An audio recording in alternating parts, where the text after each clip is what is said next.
Hi, my name's Annie and my son Lewis lives in this specialist disability accommodation villa.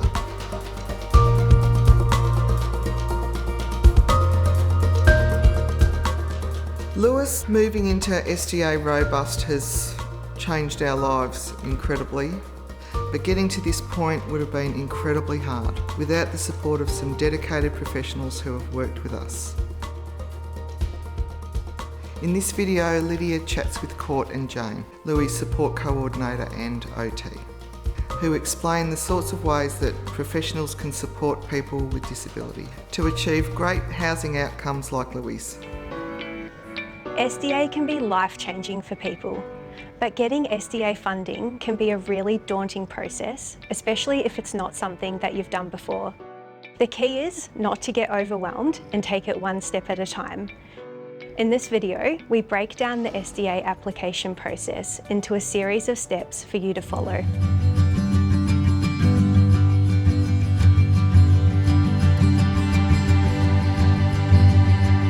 Hi Court. You worked with Lewis and Annie as Lewis's support coordinator. If somebody's interested in SDA, can you tell us where they would start? So when I started working with Annie and Louis, the first thing I did was sit down and really get to know both of them and to find out what Louis' preferences would be in his home and living supports and where he would really ideally like to go. We kind of formed a vision around this based on the fact that Louis clearly needed a specific type of housing, robust housing. Court, can you tell us how you supported Lewis and his mum to work out who he wanted to live with, how he wanted to live, and where he wanted to live? We made sure that we had a goal in Lewis's NDIS plan, a really clear and concise goal about where he would like to go in the future, to let the NDI know that we're really looking at home and living supports for Lewis. So we made sure that that goal was quite specific and included things like where Louis would like to live, who he would like to live with, how he would like to be supported, and made sure that was captured in the NDIS plan. After we'd done that, we used resources available on the Housing Hub to form a more holistic picture about where Louis could go in the future based on his needs.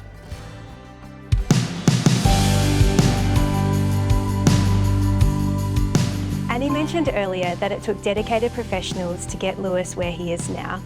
I know that both of you worked together to help Lewis establish his housing needs and preferences. I was wondering whether, as his OT, Jane, you'd be able to tell us a little bit more about the evidence that you gathered as part of that process of establishing Lewis's housing needs and preferences. Yeah, so we worked really closely with the support coordinator, and it started with a meeting with Lewis and with his mum Annie, and we talked through his daily routines, we talked through some of the challenges that they were having at home, we talked about what happened in other environments, so what happened when he spent some time in respite, what happened when he was out with his support workers, and we documented that all with, I guess, an overview in our minds about the SDA legislation around demonstrating his extreme functional impairment, around self-care, self-management or mobility, and his very high support needs. And then part of the OT report is pulling that all together specifically about different housing types of SDA and matching that up to Louis' needs and preferences. Thanks, Jane.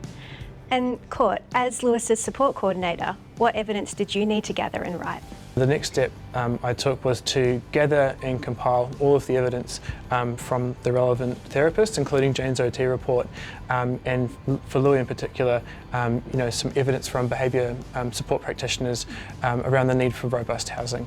I then also completed the NDIS request for supports, home and living supports form, and made sure that I let the agency know that we were submitting for them to look at the evidence against the SDA criteria and for it to go to the panel. After that, I compiled a participant statement which is really clear, which Annie was supporting Louis to put together to give the agency a flavour of how this kind of housing could actually be of real benefit to Louis if he was to be able to move out of home. So when you have all the evidence, which includes the home and living supports form, the participant housing statement, the allied health report, and any additional reports that you think will be good. For example, in somebody who's exploring robust housing, that might look like a Positive Behaviour Support Plan. You're ready to submit your evidence to the NDIS. A panel of NDIS staff will look at the person's application and make a decision about their eligibility for SDA. If they find the person to be eligible, then the SDA funding amount will be put into that person's plan. The funding amount is made up of the design category of SDA, the building type, the number of people the person is funded to live with, and the location. Now you're ready to support the person to start looking for SDA housing. Now we're talking about this SDA application in a particular order today, but we know that if somebody's in hospital, or if they're in residential aged care, or if they're in a situation where they are unsafe, you might actually start gathering evidence and looking for housing at the same time. Once a person has SDA funding in their plan, how do you help them find a home that aligns with their needs and preferences? And what's your role as a support coordinator in that process? So once a person does have SDA funding in their plan, there are a range of ways in which they can seek suitable accommodation from the market. One way would be to go on the Housing Hub website and to make yourself a seeker profile. Support coordinators can also go on the Housing Hub now and make seeker profiles for the people that they're supporting. You can put information into that profile about the location you're looking for, if you want to share with other people, and the kind of SDA that you're actually after. Another way to find a home for a person that you're supporting who's eligible for SDA, and what I did in the case of Annie and Lewis, is we actually looked for SDA providers who were developing SDA in an area that Lewis wanted to live, and we approached those providers directly and were able to start those conversations about Lewis becoming a tenant in that property.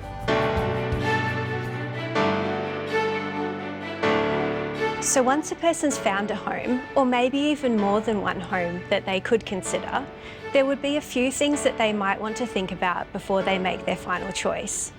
Would you be able to give us a rundown of some of those things that they would need to think about? So once you have found a home, or homes if you're lucky, and you're looking at what the next steps might be, it's really important to consider the support providers at those properties. What kind of support do they provide? And generally we would like to see a separation of housing and support. So support from different providers providing SDA and SIL or ILO or whatever else that may be. It's also important to try and match the SDA funding in your plan as closely as you can to the property that you might be moving into. It's not essential, but it is a good idea to start there. And can the person choose to live in SDA housing that is different than what's funded in their plan? So it is possible for an NDIS participant who's eligible for SDA to live in SDA that's not the same as what's funded in their NDIS plan, so across different design categories and building types, so long as the SDA cost is the same or less than what's funded in the NDIS plan. However, I would suggest that, looking at the reasons why you might be doing that, because we've gone through this process of eligibility to find out what's best for you, and that's what's been funded in the plan, hopefully. And Jane, if the property isn't ready yet, or customisations need to be done to make it right for that tenant, what can the person do? Yeah. I guess if the property's not ready, I think medium-term accommodation is an option. So once SDA's been approved in their plan, then they have access to medium-term accommodation funding, and the support coordinator will work with the family to sort that out. On a customisation angle, if the property's completed or close to completion, we'll generally do a visit with the person and their support people to the property to just measure up access to benches and to bathrooms and make sure that everything is meeting their needs. And if it's not, then we'll provide feedback to the developer about things that need to be tweaked to meet their needs. Or for some people, we'll put in AT applications to NDIS to fund other equipment that might support them in that house. So if the person you're supporting finds an SDA home that they like, they apply to the provider and then the home is offered to them. This is called a tenancy agreement.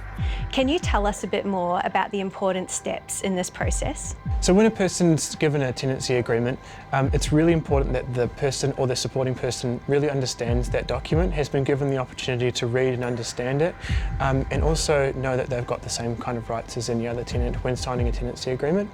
On that agreement should be important information as well about the SDA payment from the NDIS plan, which will go directly to the provider. No need for the participant to worry about doing too much with that, but there will also be a part of that agreement which stipulates the reasonable rent contribution. For SDAs, it's typically 25% of the DSP and 100% of the Commonwealth Rent Assistance, but it can change based on a few variables. It's also really important on that agreement that making sure we're signing off that there's a separation between housing and support, as I mentioned before, and that that's contained within that agreement.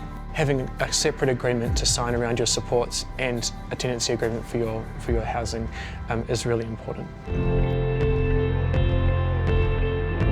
If someone's been living with their family for a long time and they've been getting a lot of informal support, or if they've come from a high support environment like a hospital or a nursing home or a group home, then a successful transition can really take some planning, can't it?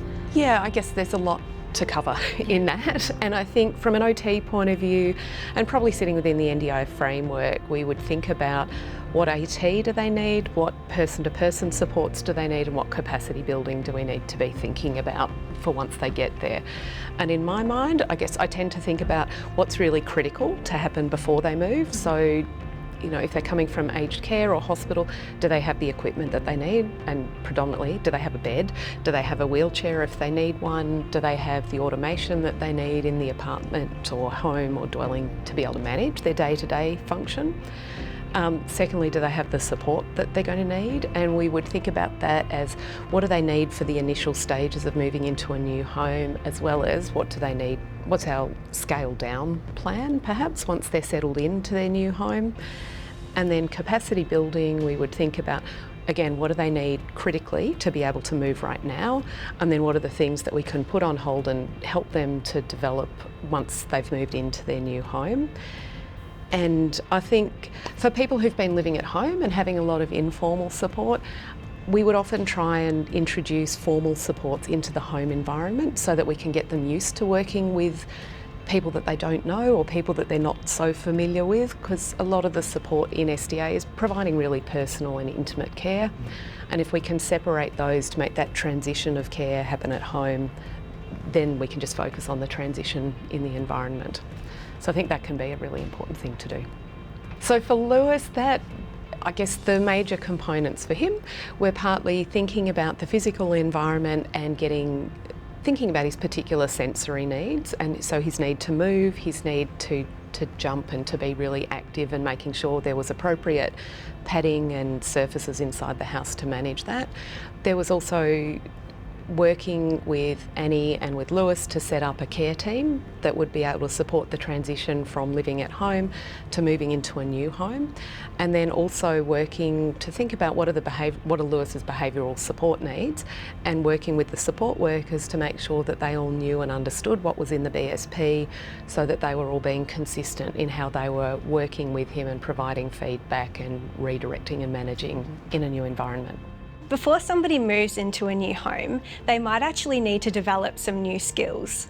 Can you tell us a little bit about how they would go about doing that? Yeah, for Lewis, I think a lot of it was about looking at the BSP and thinking about how that was going to be applied in a new setting, and particularly how his support workers were going to be supported to know and understand the BSP, but also to know and understand Lewis and what his particular challenges were and how to work with him to help him participate in his new environment. I think it varies very much from person to person. I think for some people it's about thinking about what's a capacity building plan going to be in their new home. I guess one of the reasons people are moving into SDA is that we've identified that where they're living at the moment isn't really meeting their needs and isn't providing an environment that supports them to participate as best they can in day-to-day routines and activities. So some of it's thinking through, once they're in the new environment that does meet their needs, what's going to be possible and what are the priorities that they'd like to develop skills and abilities in. Because some people, once they've got a new wheelchair accessible kitchen, are really keen to get in there and cook. Other people really don't care and are very happy for a support worker to keep doing that for them, but it's really important for them to be able to figure out how to get out of their house and go to the coffee shop down the road. So it's a bit of working with the person and what are the priorities for them.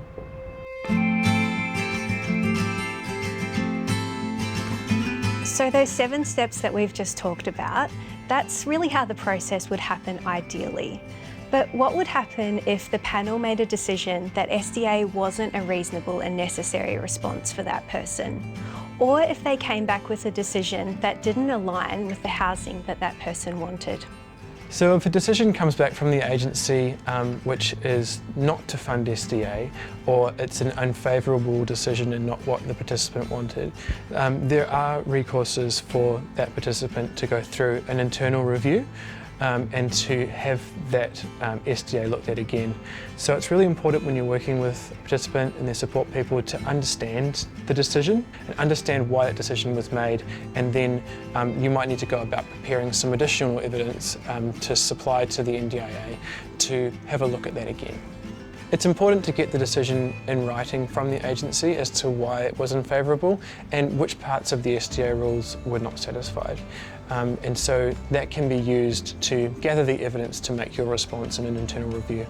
I think, like Court said, it's really important to understand why the decision was made and to get as much information back from the panel and the decision makers about what they thought was missing from an application. And I think then the team needs to get together and have a think about whether there's additional information that they think should be considered that might help a different decision to be made. And sometimes that will be the case. Other times the team will say, okay, we need to explore different housing options. And if that internal review still doesn't work, what can the person do? Like, what are their options from that point? Yeah, so should the internal review decision come back and be unfavourable once again, participants have another course of action, which is to take the matter before the Administrative Appeals Tribunal, the AAT. And as a support coordinator, you can support participants to access services and put advocacy and other supports around them to undertake that.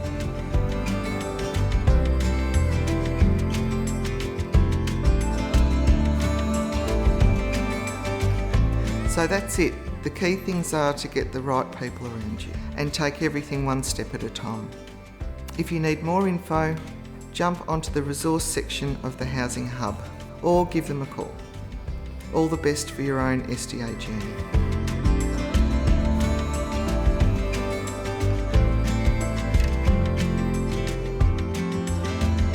For lots of great housing resources or to create a housing profile, jump on the housinghub.org.au today.